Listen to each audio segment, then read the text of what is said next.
પોરબંદરમાં લાખો રૂપિયાની કિંમતનો આઈફોન ખરીદ્યા બાદ ઓનલાઈન પેમેન્ટના ખોટા સ્ક્રીનશોટ બતાવી વેપારી સાથે છેતરપિંડી કરવામાં આવી હોવાનો મામલો સામે આવ્યો છે, જેમાં ગ્રાહક ફોન લઈને ફરાર થઈ જતા દુકાનના કર્મચારીએ પોલીસ ફરિયાદ નોંધાવી છે। પોરબંદરના ખારવાવાડ વિસ્તારમાં રહેતા અને આર્ય સમાજ પાસે આવેલી શ્રી મોબાઈલ નામની દુકાનમાં નોકરી કરતા નયન ભીમજીભાઈ કોટિયાએ પોલીસ ફરિયાદ નોંધાવી છે।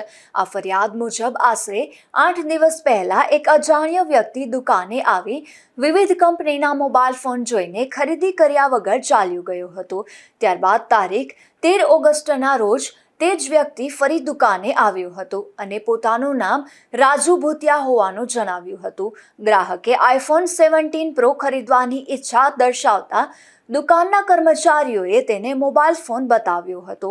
ફોનની કિંમત ₹1,34,900 નક્કી કરવામાં આવી હતી।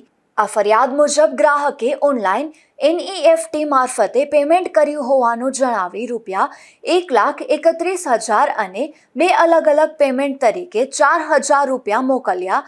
આ ફરિયાદ મુજબ ગ્રાહકે ઓનલાઈન NEFT મારફતે પેમેન્ટ કર્યું હોવાનું જણાવી ₹1,31,000 અને 2 અલગ પેમેન્ટ તરીકે ₹4,000 મોકલ્યાના સ્ક્રીનશોટ બતાવ્યા હતા। સાથે થોડા સમયમાં રકમ ખાતામાં જમા થઈ જશે તેમ કહી ગ્રાહક મોબાઈલ લઈને ચાલ્યો ગયો હતો। જોકે લાંબા સમય બાદ પણ દુકાનના ખાતામાં રકમ જમા ન થતા ગ્રાહકનો સંપર્ક કરવામાં આવ્યો હતો। શરૂઆતમાં ગ્રાહકે થોડી વારમાં આવવાનું જણાવ્યું હતું, પરંતુ બાદમાં તેનો મોબાઈલ ફોન સ્વિચ ઓફ થઈ ગયો હતો। શ્રી મોબાઈલ આર્ય સમાજ પાસે પોરબંદર। શું બન્યું હતું ભાઈ?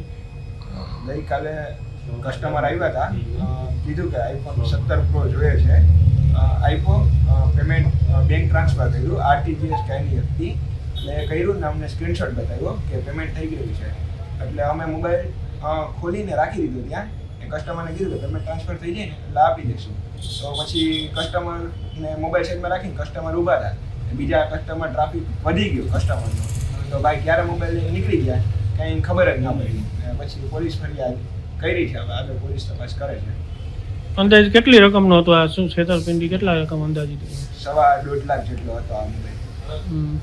ખાસ તહેવાર હજી નજીક આવે છે, ખાસ બીજા વેપારીને શું અપીલ કરશો આ બાબતમાં? તો અપીલ એટલી જ કરીએ છીએ કે કસ્ટમરનું ધ્યાન રાખવું અને ટ્રાફિક થાય તો ત્યારે આપણી બધી વસ્તુ છે સાચવીને રાખવી, એટલે કોઈ એવી રીતે ફાયદો ન ઉઠાવીએ। ઓનલાઈન પેમેન્ટ કર્યાનો કથિત ખોટો સ્ક્રીનશોટ મોકલી ₹1,34,900ની છેતરપિંડી કરવામાં આવી હોવાની ફરિયાદ નોંધાઈ છે, ત્યારે પોલીસે આ ફરિયાદના આધારે આગળની તપાસ હાથ ધરી છે। નિપુલ પોપટ સાથે અશોક થાનકી, ગુજરાત ન્યૂઝ, પોરબંદર।